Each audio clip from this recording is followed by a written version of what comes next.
because we've got 65% at the moment. Oh my god. Possession means nothing if you do that when you give it away. Are you joking?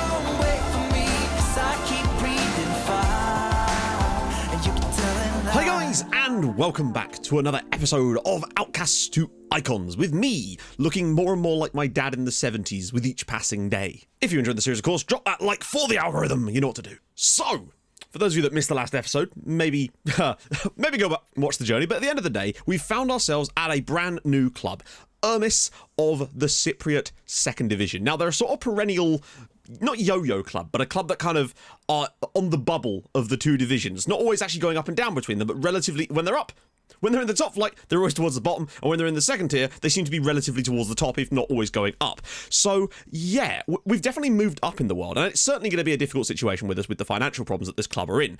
More on that in a second as well, but I feel like we can definitely make something fun here, because I think tactically, we have a system that can work, and I think it will allow us to definitely get the players playing above themselves. So that alone, with the squad that they've got, probably should allow us to have at least a vaguely successful season, you'd like to hope. Now, looking straight away at the financial situation of the club, a lot of players have contracts expiring at the end of the season, and most notably is Kai Heerings, a Dutchman. I thought that was a Norwich kit for a second. Turns out it's not. It's Fortuna Sittard, is it not?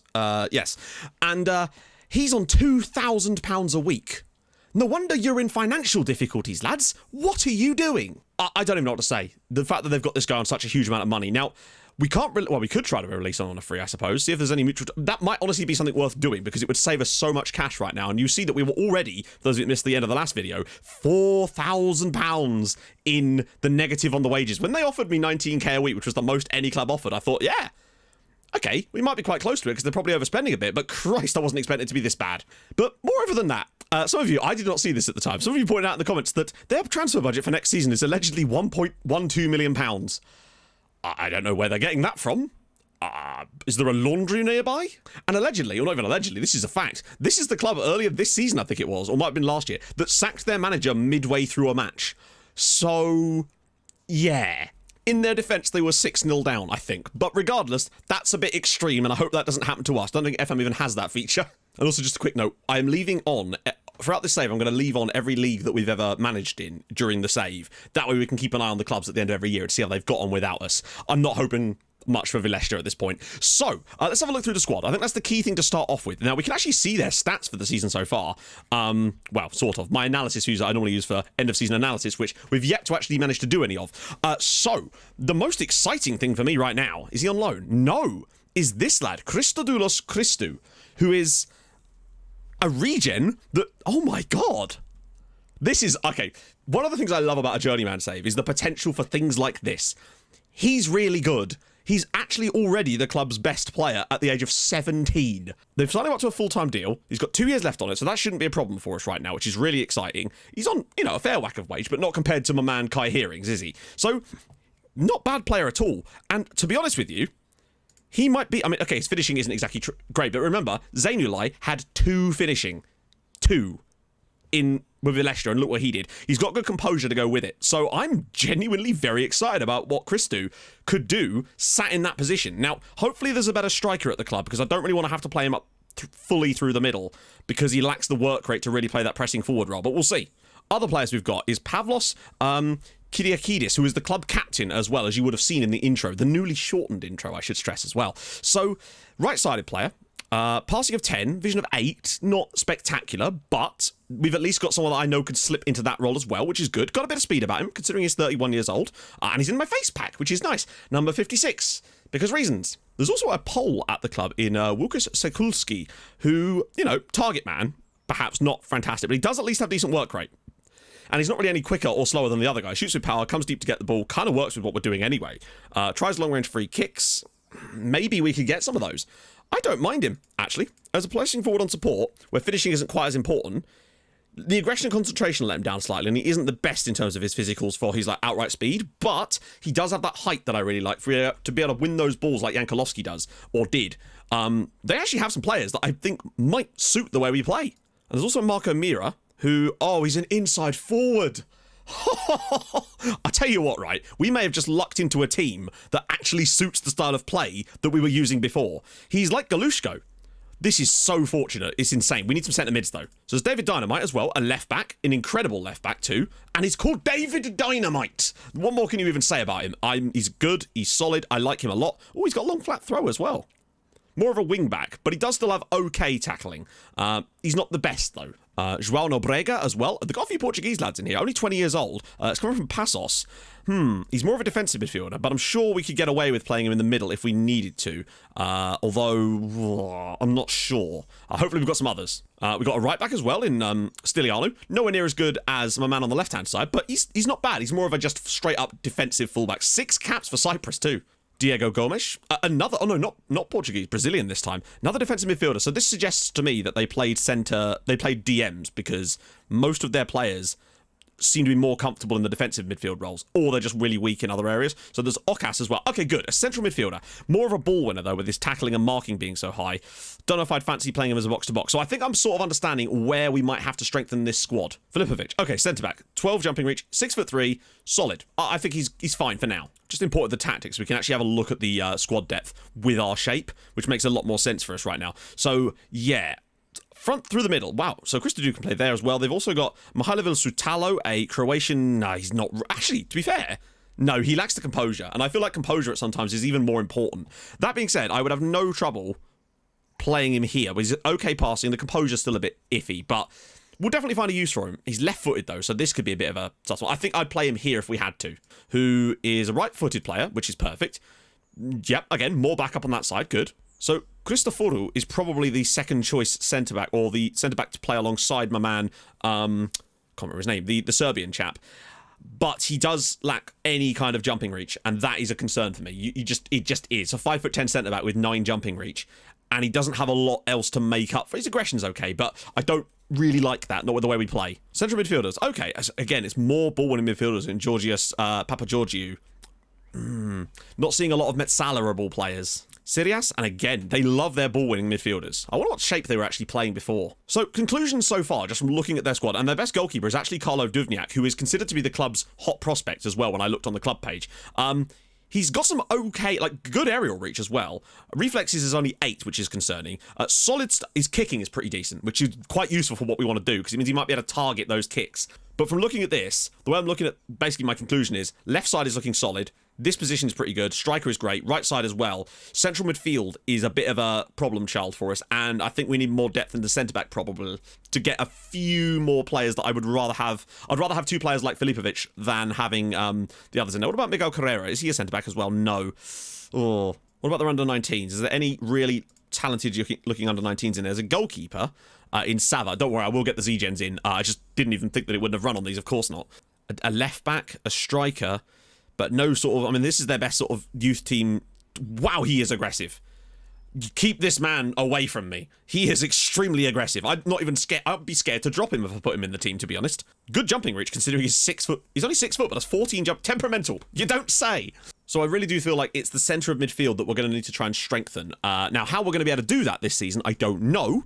It's going to be a bit of a battle to do that, quite simply. It's going to be a case of trying to get the wages of the players we do have down by offering some of them new contracts if we can do, and try to fill out clauses. And generally speaking, human players AI managers are very bad at negotiating contracts, I find, most of the time. Even like with the basics of contracts, you can generally get a bit of money off, and if you really steer into it and concentrate, you can get a lot off. Some of them won't, though, and we've got to be careful, because Cyprus, there's the opportunity for international caps, so as we've already got internationals in our team, have to be wary of that. So now that I've actually imported the tactic, let me just do a selection advice based on this right now, and just see where it wants to put people. So I would rather not have Christou there.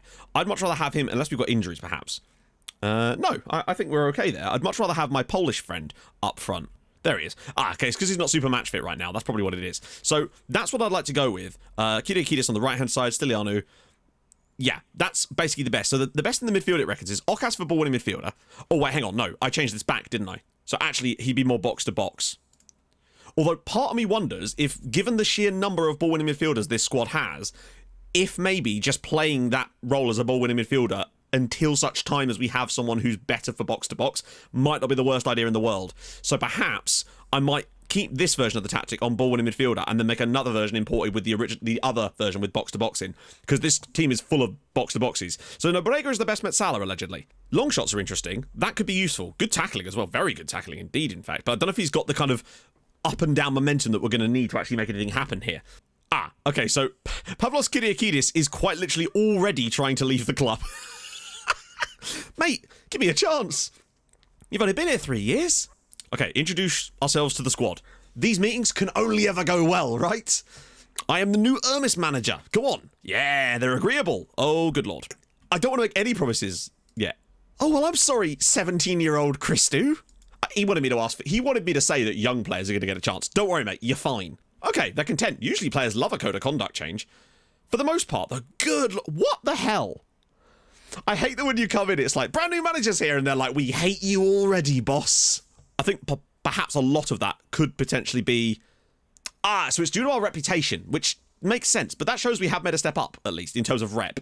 I might get cheeky and ask the board for a coaching course. See what they say. You say no? Come on, let's discuss it. It's the least you can do after I took this job. Yeah, I figured that might be the case. I will sort out training and stuff now that we're a proper professional side. Now I'm going to have to re-import all my training stuff because obviously with the issue I had with FM, I had to reinstall the whole game.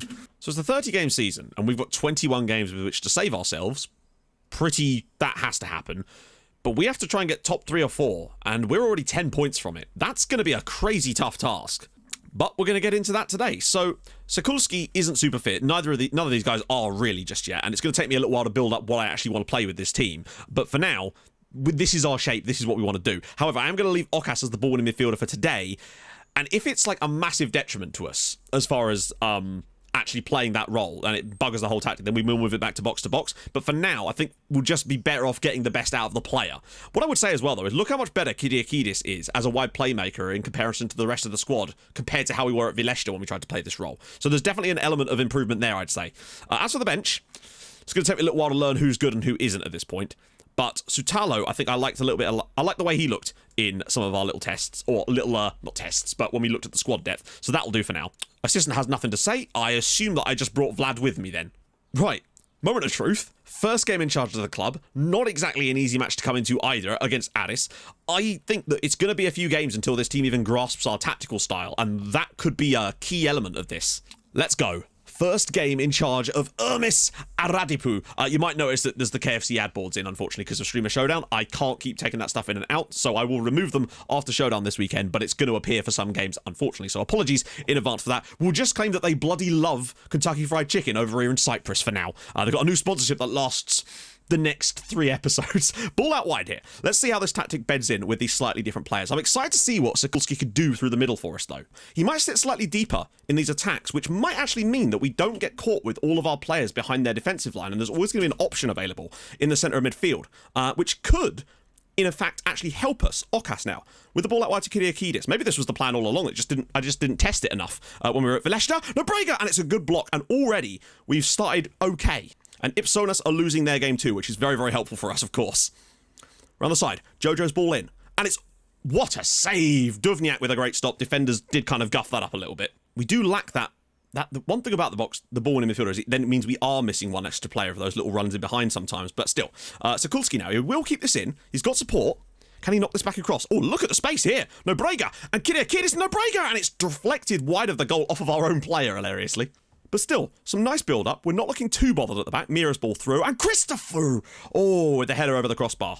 Half-time, we've remained relatively solid. Haven't really offered a great deal yet. But again, I think it's going to take time for the players to bed in. The main thing would be, if we took a draw away at second in the first game, I'd have that. If this were against the weaker side in this league, I would be tempted to try and turn off the ball-winning midfielder thing here. But honestly, I just kind of want to get us a draw here if we can. Stay strong defensively and just not lose our first game in charge. Mira. Outcasts now, getting into a good position, goes for goal, Sokulski! Oh, that's a really nice piece of play, and Sokulski should do better there. We seem much better at controlling possession with Ermis than we were with Vileshta. The club are better at doing that. The players seem to have that little bit more quality to be able to hold onto the ball a bit more. Outcasts.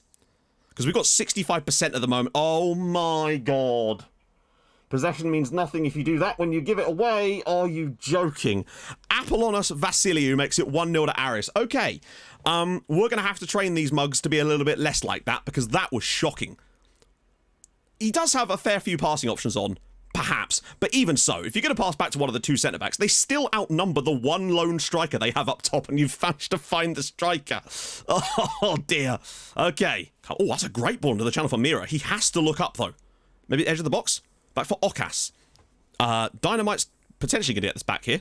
Oh, is that a red? That could be a red. It is a red! It's a red for Aris. Oh, okay, now, this is very interesting. Mira's ball in. And it's Sabakulski at the back post, literally off of the free kick. Łukasz Sakulski with the equaliser for Ermis off of the free kick. Wow, how often do you see that? I see that happen a lot when a red card is given. You seem to score more often from the free kicks that are given as a result of it. What a strike from Sakulski, though. That is a finish and a half. We've got a chance here. We've also got a centre-back called Oikononu, who actually does have decent height and physical presence. So I think that's part of the issue, is that Strafuru isn't winning anything in the air for us, and it's causing him to lose rating regularly because he's just losing out on those aerial challenges. This game looks like it's going to just go out on a whimper. We are keeping a lot of the ball towards the end here, but oh, okay. We haven't been able to break them down. They seem to have gone into defensive mode towards the end of this, which I guess makes sense, really, as they don't want to lose at home to us. But, oh, hello. Kyriakidis, round the side for Sutalo. Oh, he's got to pull it back across. Can he? Oh, that was the chance. Christou was right there. We've definitely shown something towards the end of this game. Sutalo's ball through, caught by the goalkeeper. I think there was an opportunity for us to win this game, potentially, up against the 10 men, and maybe were we more tactically familiar, we might have had an opportunity to do that. Oh, that's annoying. If we hadn't made that defensive mistake, we'd have bloody won this game. But still, a 1-1 draw, away at a side that were battling for promotion, is still a pretty good result from us. And we kind of matched them towards the end, kept a lot of the ball, which is definitely going to be helpful for us in killing games off this season. Some players didn't perform brilliantly, but I'm still happy with that. A good point away in our first game in charge. It's slow progress, but that's what we need to find. Has some good little peppered shots around the box too. Would have been a tall order getting a point there, getting anything more than that there, and it does at least move us back up to 13th place in the league. The key thing is to start catching this group if we can do. Try to make that goal difference a little bit better. Start getting a few victories. That was always going to be an incredibly tough game against who were currently second there. So to deny them the victory away from home is a good start. Because next up, though, it doesn't get any easier as we actually play against Othellos. The run from the start is not easy. After that, it does start to calm down a little bit. 10th place there, 12th place there, 8th place, 6th place, and then we play against Alki. So there's definitely a run of games now where we can hopefully try to get that first win in charge, which we'll hope to do at the start of the next video against Othellos Athenio, which is a cool name. I don't know if it's related to Othello. You'd love to see it. Anyway, we've managed to get a point in our first game in charge. 640 fans in that away game there as well. Next episode, we're just going to jump straight into a load of fixtures and get cracking with this team. Hopefully start to get that first victory, start to move things along a little bit. So yeah, if you've enjoyed this, and I hope you have, drop a like. That'd be magnificent. If you're new to the channel, subscribe. That'd be phenomenal as well. Stream on Twitch Tuesdays, Thursdays, and Saturday. And of course, it's Streamer Showdown this weekend as well, so even more reason to tune in. And I'll see you guys tomorrow for more Outcasts 2 Icons. Wait, no, not tomorrow. It's Sunday. Sunday, the next episode is Sunday. Very important to remember that. See you guys soon. Thank you so much for watching. Hold your gun. Capybaras. Bye-bye.